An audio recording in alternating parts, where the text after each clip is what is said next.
Thank you so much. I really am excited about Lawrie C being here.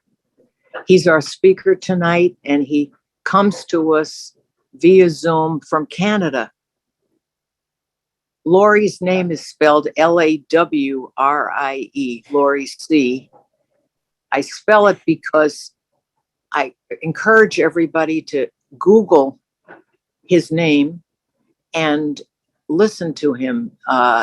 He's has such a beautiful program, and he's such a servant of our 12-step fellowship. He does so much service, speaking, sponsoring, helping people. He's just a wonderful messenger of our program. And I give you Lawrie C. Go ahead, Lawrie. Thanks, Nancy. I'm Lawrie. I'm a compulsive overeater. I do see that Angela has her hand up, and I just wondered whether there's an announcement or something before I begin. No, go ahead. No? Okay. I'm glad to know that there are some real newcomers here, and I hope that what I have to say will help them. They are, of course, people who are still suffering, the most important people in the room, and I have to remember that. So what I was really going to say might be slightly different from what I am going to say. I've been in this fellowship since, for 36 years, February the 11th of 1986. I have had the miracle of recovery since May 1st of 1993. And by recovery, it is a very practical reality, which is that I am not tempted in any way, shape, or form, have not been over those past 29 years, to return to the foods and the eating behaviors that I know caused me uncontrollable or have caused me uncontrollable cravings in the past.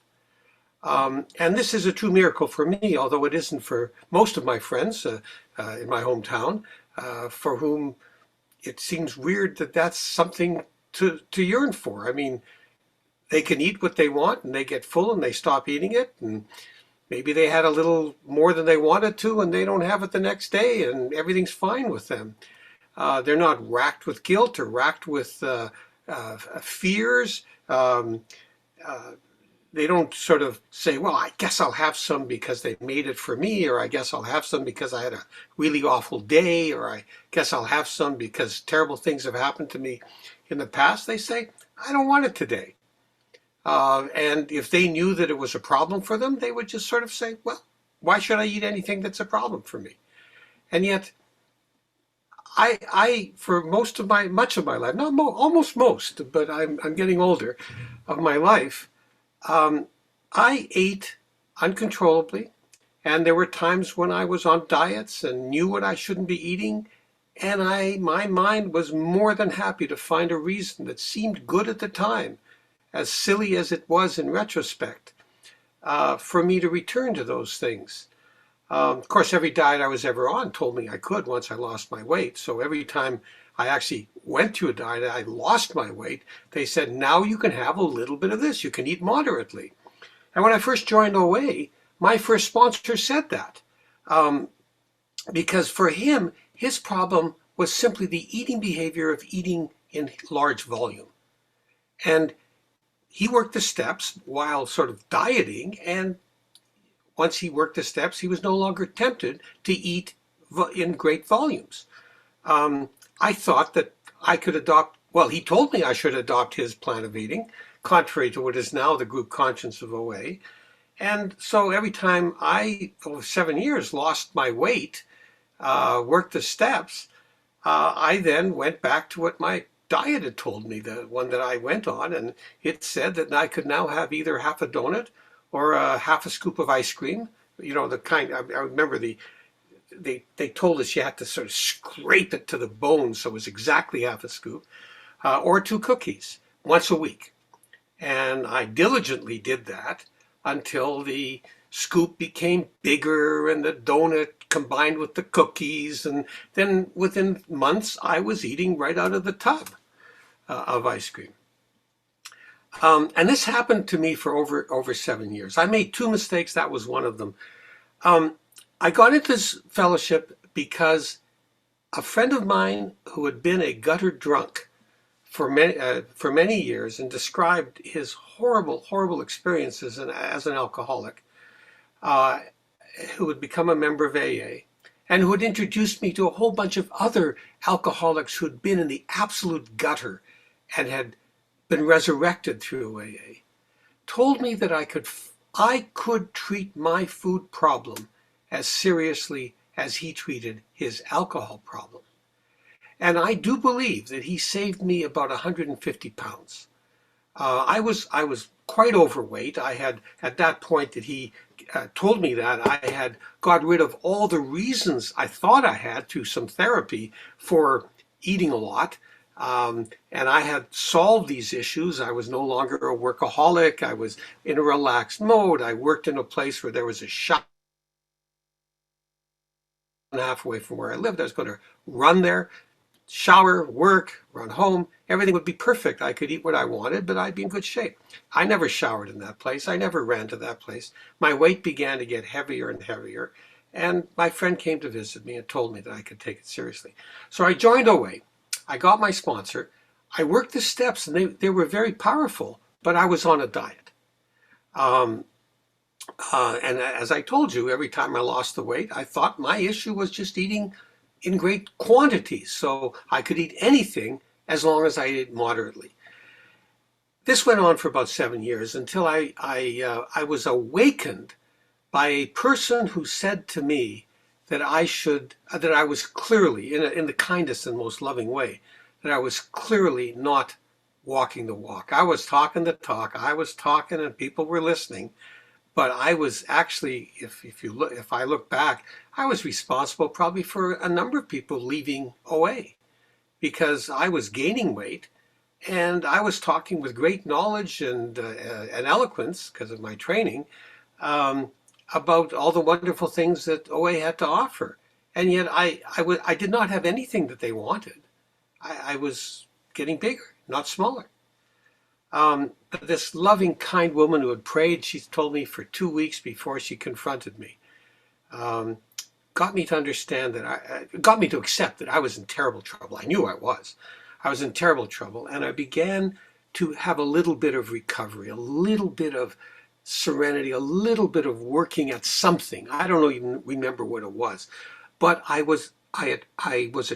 attracted a man who had just joined the program, and he asked me to sponsor him. I met with him, and I found out that he had been a member of AA for 15 years, had been sober in AA for 15 years. And I said, how did you do it? He said, well, because I said, clearly, you know more than I do. What did you do? He said, well, I read the big book. And I said, well, I read the big book too. And he said, no, I know many of you have heard this. He said, and he said, I read the big book. And I said, yeah, well, I read the big book too. I have underlining, I have yellow highlighting, I have red stars. You see my copy of it. And he explained that in AA, he had been introduced to a method of reading the big book as a set of directions. He gave a lot of credit to Joe and Charlie, the three guys, one Joe, two Charlies, who sort of spearheaded a movement of going back to the basics, using the big books as a set of directions and not just simply as an inspirational book. And he also, and I want to give a lot of credit to his mentor in my hometown of Winnipeg, Canada, Blaine D., who had built up on what Joe and Charlie had done and had developed a method of approaching step 4 especially that I thought was, if I may say it, it may be blasphemy to at least one person I know. His step 4 forms were, I think, more powerful than Joe and Charlie's. But at any rate, we began to work the steps together. Neither of us had a sponsor. We helped each other. Neither of us had recovered really. So we helped each other, but we followed the instructions. And I recovered. And that was 29 years ago. What I want to do is, and I told you what my recovery consists of, it is this sense of being sane. It's a sense of being so unafraid of going anywhere and being tempted. I'm just not afraid of being tempted. It's just not going to happen to me so long as I continue to work the steps of Overeaters Anonymous. What I wanted to do, because this is a big book meeting and the people coming to it would be more interested in the big book than not, I wanted to talk about what I learned about applying the big book and its set of directions to Overeaters Anonymous. And the reason I want to do that is that it is clear, you can read the history, that the big book was written by people who had been victimizers in their lives. They were men, well, certainly written by men. The first woman joined only after the first draft was written or was distributed of the big book. They were people who had done bad things, and they were people who were angry, or had been angry, and the effect of that on the writing of the big book sometimes makes it difficult for those of us in OA who are women, and the vast majority of us are women, whose life experiences were often, whether women or not, victims rather than victimizers. It's important and who do not have a single substance to deal with. It's important to sort of emphasize that the big book's directions still work, but we have to look at it very, very carefully and understand those directions as they apply to people like us. The first thing I had to accept, and it took me 7 years to accept this in OA, that's one of the major reasons for my relapse, was that the physical craving that Dr. Silker talks about in the doctor's opinion applied to me too. And that I should not accept what all the diets I was in told me to accept, which was that I could eat anything in moderation. I had to analyze what it was I had to abstain from. I also had to accept that OA is an umbrella fellowship. It's not a behavior fellowship. It's not only a behavior fellowship like Gamblers Anonymous or Debtors Anonymous or Al-Anon. And it's not a single substance, not only a single substance fellowship like Alcoholics Anonymous, Cocaine Anonymous, Crystal Meth Anonymous. It has a spectrum of things to which we can find ourselves addicted. And each one of us, and this is the group conscience of OA, has to figure it out for ourselves and not simply accept someone else's idea of what it was.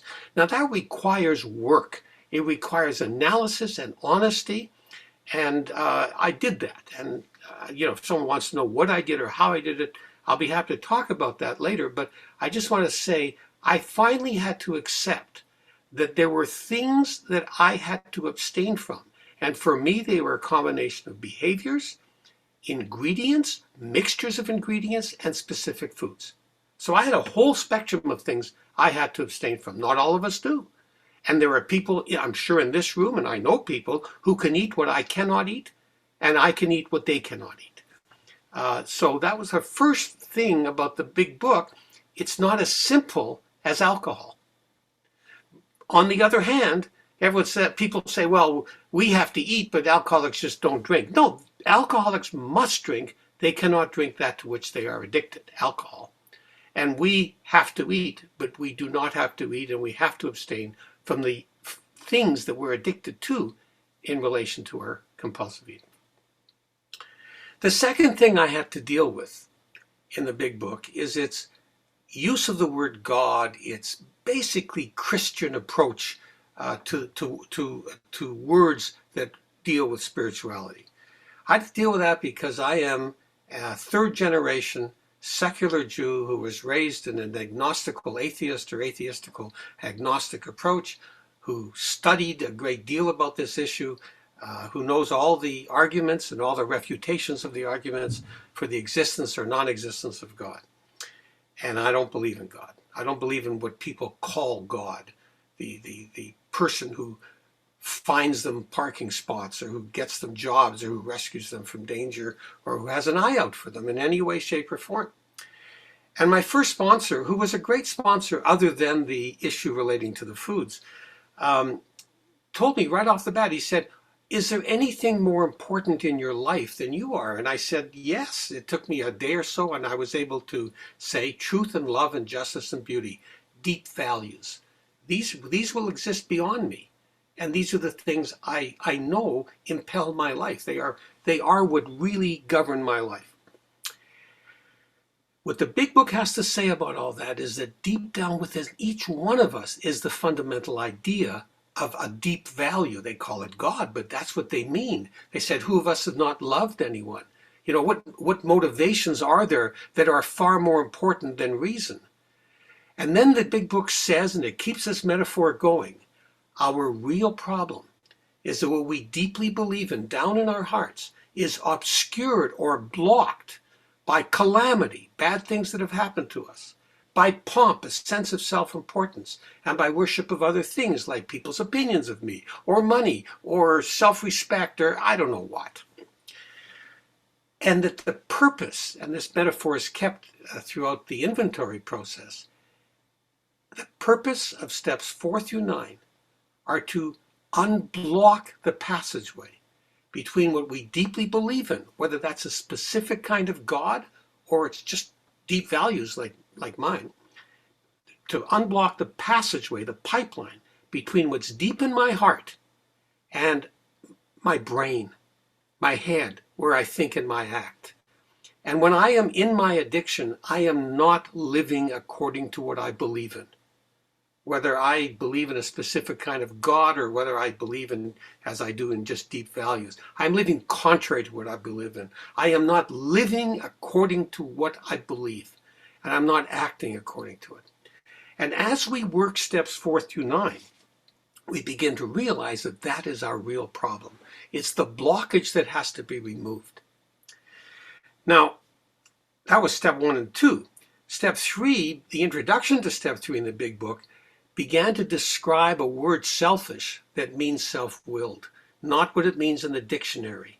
And, you know, for the guys who wrote the big book, selfish could mean selfish because that's ultimately the kind of people they thought they were. But the big book is clear that selfish can mean wanting to be in charge of life regardless of your motivation. Your motivation can even be quite good, and it could be still selfish from the big book point of view. This was very important when we got to our character defects. To understand that the word selfish in the big book means much more than what it means in the dictionary. And it has to be emphasized for OA because so many of us are victims of bad things happening to us. And it's not, according to the dictionary, selfish for us not to want to have that happen, right? I mean, it's not selfish not to want to have been abused. For instance, no one should be abused. But it is self-willed from the big book point of view. It is wanting to play God. It is wanting to change the past. And that's a very important aspect. The next thing I learned, and then I learned also that the inventory process is steps 4 through 9. It's not just step 4, that the steps as written on the wall that we read at each meeting are not a good indicator of what the big book discusses as the means of unblocking us from the sunlight of the Spirit. That steps 4 through 9 are the inventory. That's where we face and be rid of the things that are blocking us from the sunlight of the Spirit, from our deepest values. And I learned that we approach it by looking first at our resentments. And what I learned about resentments was that a resentment is anything that's living rent-free in my mind, not just things that I'm angry about, even though the big book occasionally uses the word anger in relation to resentment. Because many of us, and I'm one of them, don't know how to be angry very well. We know how to feel self-pity, frustration, sadness, but anger is not an emotion that we've been taught to feel. That it's sort of like it's our own self-esteem that says, well, if I feel anger, that's not a good thing for me. So I'll just feel sorry. And if for resentment from its you parse it down from the Latin, re, again, sentire, to feel, resentment is to feel again. It's something that's living rent-free in our mind. And I also learned that a resentment is about others and not about myself, and that I don't put myself down as a resentment, although I can put things about myself down as a resentment. We write down people, institutions, and principles, and what I learned was that a principle is a fact that we wish were not true. It could be as broad as people are dying needlessly in this world. And it could be as specific as I will always be lonely. But a principle is any fact that we wish were not true. And there are a lot of facts I wish were not true. So I write down resentments, and the process in the big book is to figure out why these things bother me and how they affect my self-esteem, how I feel about myself, my ambitions, in any number of ways. It's too long, it's too difficult a process to talk about in great detail. But I end up with 4 character defects, only 4. They're so much bigger than the character defects that you find in the list of 7 deadly sins or 25 or 400 or whatever. They are selfish, meaning self-willed, wanting to be in charge of life. They are dishonesty. Now, the big book people would have said, well, dishonesty is lying, cheating, and stealing, which is what they did if you read the biographies of all those guys. But there are 2 other kinds of dishonesty that aren't mentioned in the big book, but that are clearly forms of dishonesty. And one of them is lying to ourselves about reality. I think it's such an important thing that if for instance, I'm Jewish, as I told you, I grew up in the 50s. My family was spared the Holocaust, as I know some people's families were not. But my family came over to Canada in the early 1900s. But it affected me deeply. I became obsessed with it. I wanted it not to have occurred. That is obviously not selfish, especially because no one in my family ever suffered from that. But it is self-willed. It's wanting the past not to have happened. As a matter of fact, wanting it not to have happened before I was born. Dishonesty is not accepting the reality that it did happen and living in a world in which the horrible things that have happened in the past continue to affect what happens to me today. That's a form of dishonesty, lying to myself about reality. And many of my friends who have been abused, and I have many friends in our fellowship who have been abused, understand that so clearly, that they live in this woulda, shoulda, coulda world. If only that hadn't happened, my life would be different. And that's being dishonest that it did happen and you have to accept it. What you do with it is another issue. And the third kind of dishonesty that's important, I think, for many of us in OA is telling the truth when the truth should be told and in a way it can be heard. And that is sometimes a real dishonesty. A lot of us are people pleasers. A lot of us lash out when we finally get provoked. So we don't speak in a way that we can be heard. And we also don't speak up when we ought to speak up. And people run over us and we don't say anything. And they do bad things and we don't stand up for it because we are afraid of standing up and saying things that ought to be said. The other things I learned, and I know that I have to go quickly over this, is that step 5 can be done quickly. It's not a drawn-out process. The first time I did step 5 with my sponsor, it was about a 6-hour process. The first time I listened to a step 5, it was a 10-hour process. But I learned that you can do step 5 a lot faster than that. And it's simple, and it's fantastic. And I learned that step 5, first of all, it has to be done or we won't recover. But more than that, what we learn from step 5 is that everyone else is the same as we are, and we are the same as everyone else. Been there, done that, had the t-shirt. And I think that's so important to know, is that no one will say anything to me. I've never heard of step 5 where I haven't been able to say, I could have done that or I did do that. And it's never shocked me. Nor has anyone ever been shocked by anything I've ever said. And we can also and should ask for some feedback and help in understanding where we don't quite understand where our defects of character occurred. I should say that I won't go into step 4, but there's a lot about step 4 that one could talk about. I learned that 6 and 7, these famous steps, take minutes to do. Big Book treats them in a paragraph each. Are you willing to have your defects of character removed? Well, if you've done the steps the big book way up to then, yes. The answer is going to be yes, because you've seen how they have affected your relationships with others. Your inability to relate to others is so affected, is so related to the things that you resent and the confusion in your mind and all the frustrations and self-pity and perhaps anger that you feel.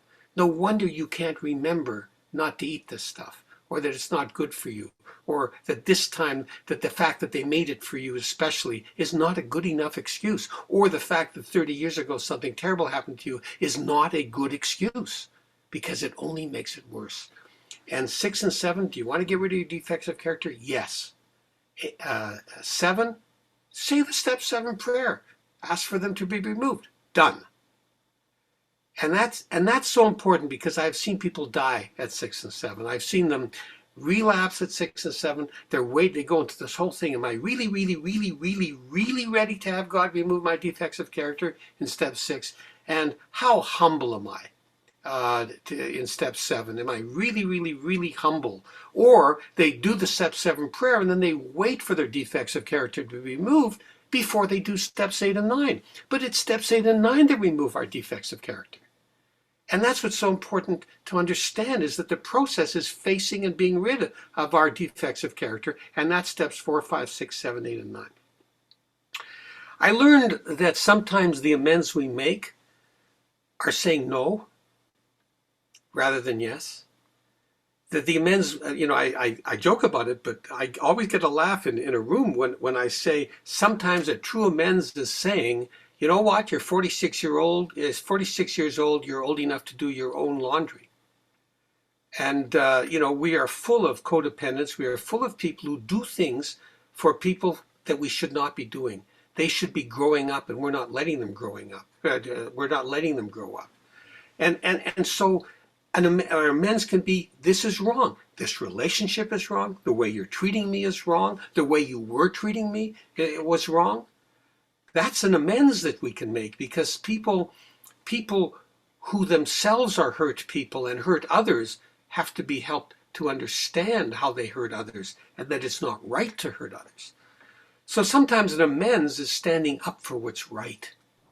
And sometimes an amends is understanding that we have hurt the people who love us because we have felt ourselves incapable of being loved. 5 minutes left. Okay.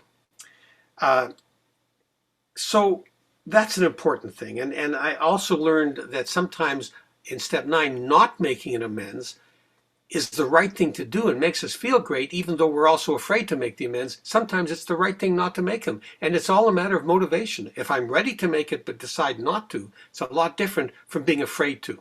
And step 9 is an important process in there.